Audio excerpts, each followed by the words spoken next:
this morning, the SGX Nifty is indicating that the start will be in the green. That's because the US Fed chairman hinted at a rate cut.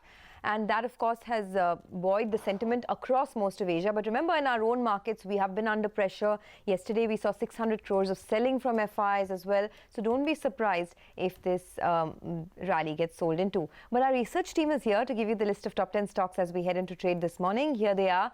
Hi, guys. Morning. Anuj, what are you looking at today?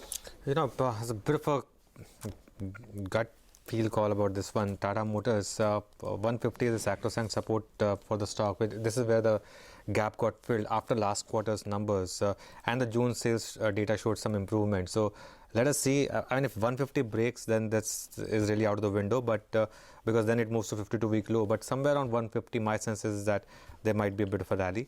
And I think on the downside, I'll want to watch out for Pidilite because you know, the higher crude prices normally would weigh on stocks like Pidilite, and it's among the set of expensive stocks. And the recent trend in the market is about correcting expensive stocks. So, you know, perhaps Pidilite also joins the list. Okay, since you spoke of the crude increase, I'll just add the others, the usual suspects.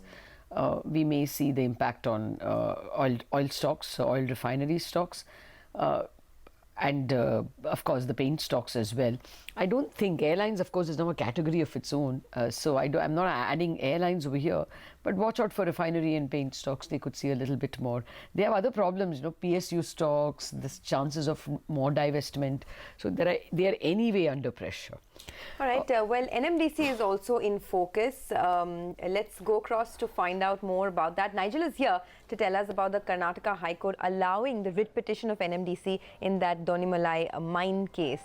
Nigel, over to you. Well, that's right, Sonia. In fact, that comes as a relief to NMDC because the petition was against the Karnataka state government that was asking for 80% premium on the selling price of iron ore with regard to this Donimalai mine. Now, this is rather important because these mines have been shut since November 2018 and has a capacity of nearly around 7 million tons odd. But we're waiting by for the entire order. Do they need to pay any kind of money or any kind of penalty? How soon can they restart these mines as well? So we're waiting by for clarity on this front. But otherwise, it's a positive. NMDC had told us here on the channel that they can do 32 million tons for sure in this fiscal year. If Donimalai mine comes on stream, then it can go up to nearly around 37 million tons odd. Keep in mind, the stock has rallied nearly 15% in the last 1 month or so.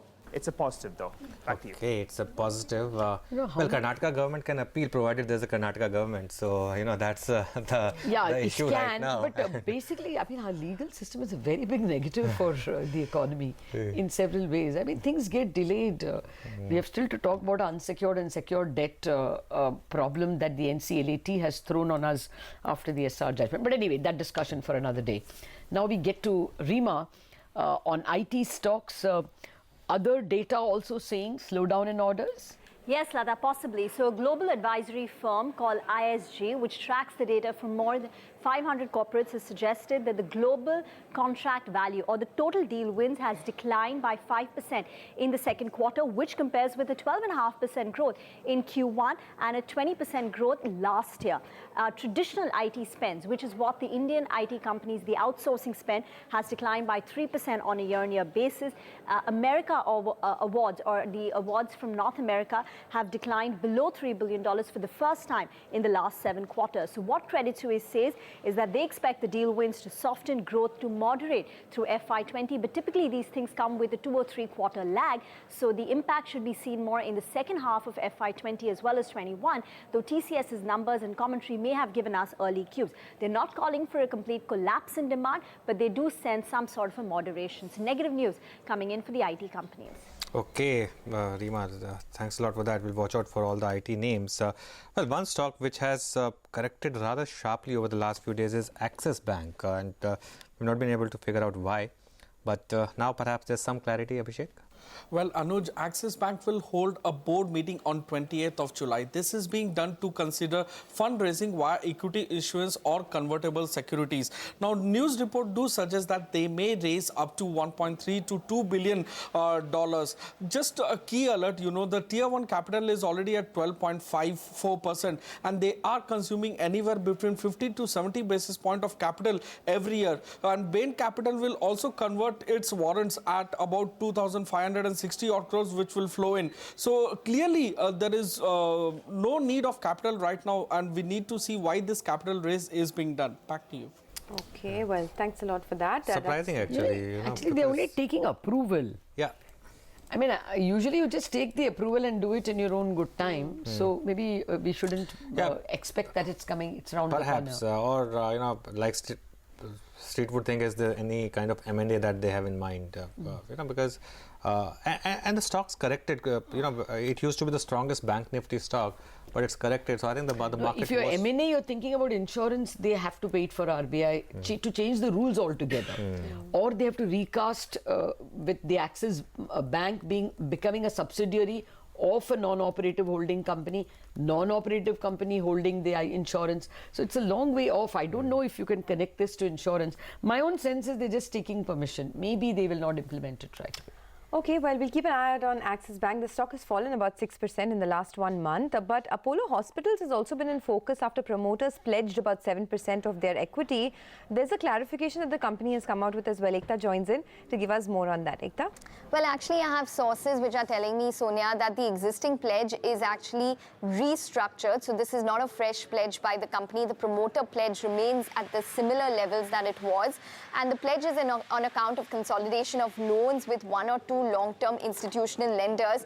And apparently, I do understand that the company is on track to meet its commitments in order to reduce pledge, as it had indicated post the HDFC Apollo Munich deal at the end of June. They said that the promoters could reduce their pledge by another 30% from the current 68%, and the promoter pledge could reduce to below 51%. They expect to meet all of these targets in the next 1 year. So this should probably be looked at from a restructuring angle and not as a fresh pledge. But maybe because of the uncertainty which looms, we could probably see some red on the stock.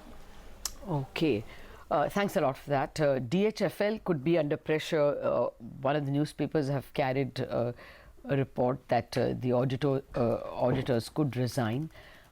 They have not resigned yet, but they have yet to sign the results. So the stock pressure on this dilly-dallying by the auditors. Okay, well, there are a couple of results that came in post-market hours as well. There was GTPL Hathway, there was HFCL. Anisha is here to give us the lowdown. Hi, Anisha. Hi Sonia, very good morning. I'll start with HFCL because that one reporting a decent set of numbers. The revenue jumped up by 23%, but the profit more than doubled, and that is because the EBITDA margins expanded by over 600 basis points. So expect a green tick there. As far as GTPL Hathway is concerned, well, it was a decent set because the revenue jumped up by 12% quarter on quarter, 29% year on year. The margins have been decent as well, a tad bit tepid, but if you look at the profit figure, that has more than doubled because there was a bit of exceptional etc. last year. But nonetheless, looks like a decent set. Back to you. Okay, good to hear that. Really good to hear a good set of numbers. Abhishek, you're watching Piramal Enterprises. Well, the board has approved a fundraising of 1,500 crores for Piramal Enterprise, Lata. So they will be raising this via issuance of unlisted redeemable NCDs on private placement basis. The tenure of this paper is of 6 months with a coupon rate of 6.5%. Back to you. Okay, and some more stocks in the news then. Sonal is here to give us the lowdown. Sonal. Good morning, Sonia. Let me start with Cox & Kings. Well, they have defaulted yet again on some of their commercial papers amounting to 125 crore rupees. Additionally, CARE has downgraded the ratings on the non-convertible debentures to a D from BB. Moving on, commercial realty seems to be doing well, and that's why Ajmera Realty has entered into a joint venture for a commercial property. They have a potential to develop around 9,000 square feet of land, and they expect a revenue of around 120 crores, that is their share from the total project. Moving on, Brigade, well, they have a board meet on 15th of July to consider and approve bonus issue of shares. Additionally, they will also be passing a proposal to raise shares through raise funds through preferential issue of securities. Lastly, Aurobindo, some good news coming in from them. They have launched Sensipar generic in the US market. Well, this launch is at a risk, and the total market size of this drug is $1.5 billion, out of which the company will be able to make around $15 to $20 million from the drug. So this is a positive news coming in. Okay, so some positive news always welcome, right? Here's a quick recap of our top stocks with a positive news flow today. Tata Motors, it has seen a month-on-month jump in sales. NMDC, Axis Bank, Apollo Hospitals, HFCL, GDPL Hathway, Piramal Enterprises, Ajmera Realty, Brigade Enterprises and Aurobindo Pharma. While stocks with negative news flow this morning, there's Pidilite, DHFL, Cox & Kings, IOC, BPCL, HPCL, Asian Paints, Berger Paints, basically the crude sensitives and the Nifty IT index. So we take a quick break on that note, but after the volatile moves of yesterday, what should the order of the day be? Ashwini Gujral, Mitesh Thakkar and Prakash Gaba will join in.